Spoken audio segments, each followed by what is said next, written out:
And we are privileged to have with us here on News Hour Erik Solheim.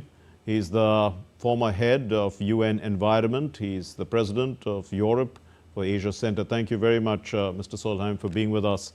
Now, what has caused this wildfire in the middle of winter? Natural causes or man-made? What would you say? It's obviously a mixture of the two. I mean, the immediate causes of the fires are actions by people on the ground in California, but the background music is climate change. It seems that because last year and the year before was very wet in Southern California, then the grass was growing very fast. And then this year has been the extreme opposite, very, very dry. So high grass was then very, very dry. And then the wildfires can spread very fast. I mean, Southern California is shrubland and grassland, and that's the ideal conditions for wildfires to spread when it's dry, and that drought is caused by climate change. So you have advocated battling, big pollution with big data. How effective has this been?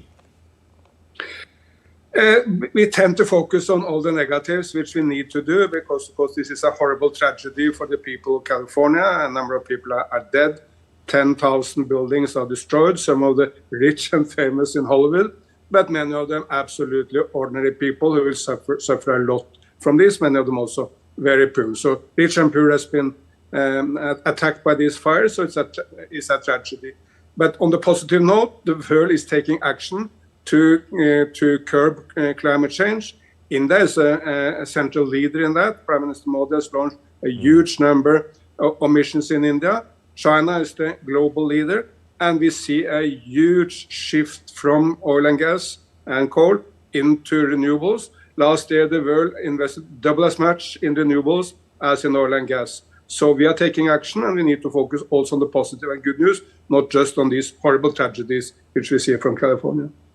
Well, that's the bigger picture. But, currently, if we just look at Los Angeles, what's the best way, with all your vast experience, to bring this kind of fire under control? Because the United States have enormous resources, so aeroplanes, helicopters, everything needed to act on this. However, the sheer size of the fires and the violent winds make it very, very difficult to stop it. I'm sure they will be able to stop it over the next few days, but then there will be a huge reckoning from this. Did the local authorities act properly? What was the role in climate change causing this? And of course, the insurance companies and others need to help all the people who have been suffering from this, and I hope that they will get the proper help to rebuild their houses and their lives. So there were complaints also that the water hydrants had no water in them. Now we know that the air contains ash and particulate matter. About 180,000 people have been evacuated. So in a rebuilding exercise, how long is it going to take for these people? Some of them are really devastated at the loss of their homes. Because as always in the United States, there's a quarrel between the Republicans and the Democrats as to who are responsible. And California is a democratic-run state, so you will see Republicans criticizing the local government. But I have no way of being a judge on that, and I don't think foreigners should judge on that. What's for sure is that the size of these fires have been so enormous. There's never been fires of this size in California before. So whether Republican or Democrat, Indian or Chinese or American, we need to stand up to fight climate change. Otherwise, you will see similar events, droughts, flooding, cyclones happening all over the planet in the years to come. But again, the good news is we are able to fight it. We know how to fight it, but we just need to get out of our sleep and be more active. Mr. Solheim, the Trump administration, they are seen to be, climate skeptics. And we are also seeing increased demand, also weaponization of oil. So you're quoted as saying, if all come together, work together, there's going to be no limit to what we can achieve for planet Earth. So what are your expectations then going forward? Look, because it's an enormous paradox that exactly at the same time when you see such horrible effects of climate change on the lives of so many Americans, they have elected a president who don't believe climate change is real. But many Americans want to act, many American businesses, many states, including California, want to act on climate.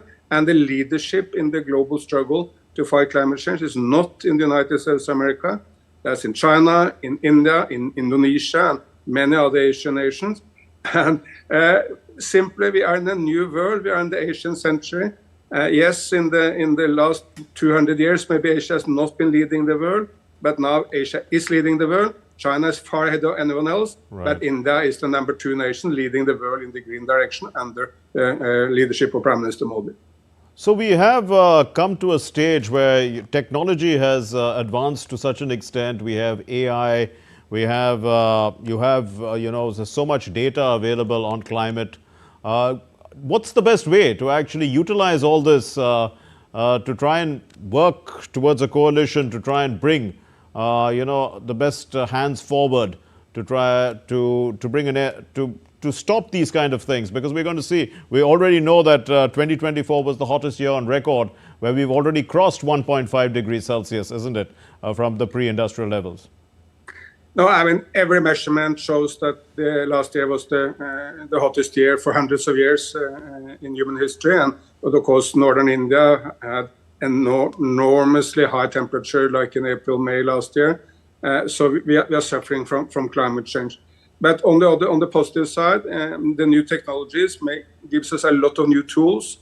I think the mixture of the green technologies, meaning electric cars, solar panels, windmills, all the green technologies we do have, with artificial intelligence, that will give us new tools to be a lot more efficient. For example, artificial intelligence will make our energy systems a lot more efficient. We can switch between solar and wind and hydropower and batteries in a much more efficient way, saving energy, and then growing the economies, like the Indian economy is growing by 7% every year, growing the economies while going green at the same time.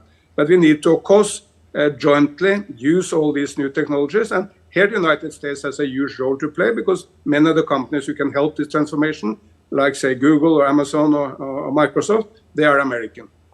We'll leave it there. Thank you very much, Mr. Erik Solheim. Thank you for joining us and enlightening us on the situation that's come out of the fires in Los Angeles. Thank you for your time.